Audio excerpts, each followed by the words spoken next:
ఆ నిష్పత్తి ప్రకారం ప్రతి ఒక్కరికి సమన్యాయం జరగాలనే ఉద్దేశంతో జరుగుతున్న ఈ కార్యక్రమానికి రాయలసీమ కమ్యూనిస్ట్ పార్టీ తరఫున సంపూర్ణమైన మద్దతు ప్రకటిస్తున్నాం. ప్రధానంగా ఈ దేశంలో ఎప్పుడైతే ఫాసిస్టు పరిపాలన మొదలైందో అప్పుడు ఫస్ట్ వాళ్ళు ఎవరిని టార్గెట్ చేశారంటే సాహితీవేత్తలను హత్య చేయడం మొదలుపెట్టారు. కల్బుర్గి లాంటి వాళ్ళు, గోవింద్ పన్సారి లాంటి వాళ్ళు సమాజ హితం కోరే వాళ్ళ మీద దాడులు చేశారు. ఎందుకంటే ఈ ఫాసిస్టులు వచ్చేసి ఈ ఫాసిస్టు పాలక వర్గాలు గతంలో స్వాతంత్ర పోరాట కాలంలో కనీసం ఒక చెమట చుక్క కూడా ధారిపోయిన వాళ్ళు ఈ దేశ స్వాతంత్రం కోసం, ఈ దేశ స్వేచ్ఛ కోసం, ఈ దేశంలో అందరికీ సమాన అవకాశాల కోసం రక్తాన్ని ధారపోసిన వర్గాల మీద దాడులు చేయడం మొదలుపెట్టారు.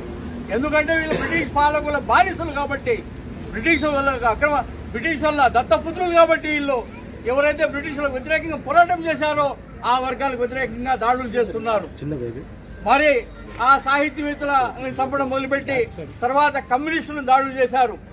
జనం ఏమన్నారు, వాళ్ళు మా మీద రారు, కమ్యూనిస్టులు కొడతా అన్నారు, సాహిత్యవేత్తలు కొడతా అన్నారు అనుకున్నారు. తర్వాత ముస్లింలను దాడులు చేశారు, తర్వాత క్రిస్టియన్లను దాడి చేశారు, ఇప్పుడు ప్రజాస్వామికవాదుల మీద దాడులు చేస్తున్నారు. ఈ యొక్క